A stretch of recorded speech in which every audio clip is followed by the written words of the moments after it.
ببین مادر، ببین مادر، ببین مادر زمستونه، ببین احوالمو که مثل موی تو پریشونه.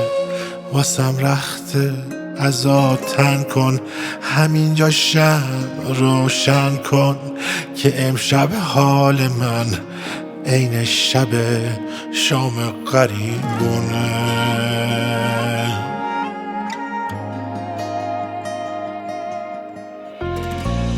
حدیثی آیه‌ای چیزی بخون مادر، پریشونم پریشونم که این جایی و از چشم تو پنهونم. بغل وا کن واسه پروانه های پیرهنم، شاید بتونم تیکه ها توی آغوشت بچسبونم.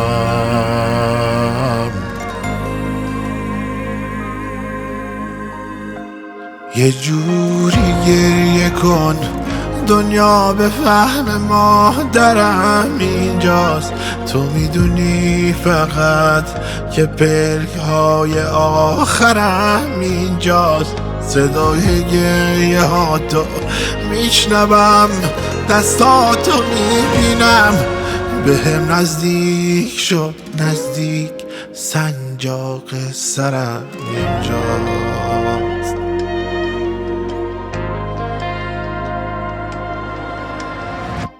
جهان دیوونه ای بی درد سر میخواست، من بودم که اهل سوختن بودم، که اهل ساختن بودم.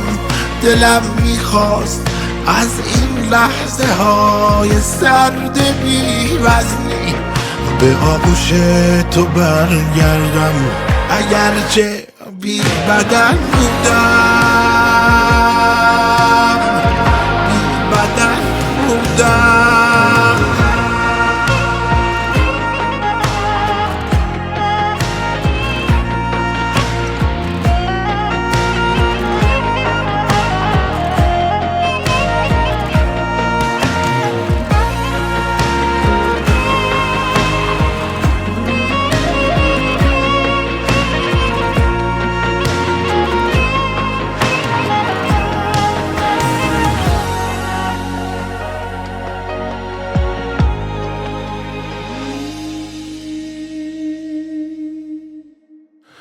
ببین مادر، ببین مادر، ببین مادر زمستونه، ببین احوالمو که مثل موی تو پریشونه.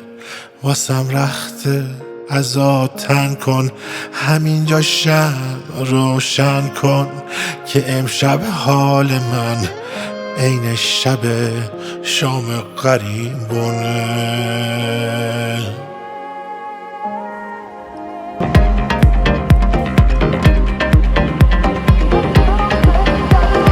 بخواب روی دست من، جهان لاغر منو کمی نگاه کن، نرو بخند روزگارمو دوباره مثل چشمهات شب سیاه کن، نرو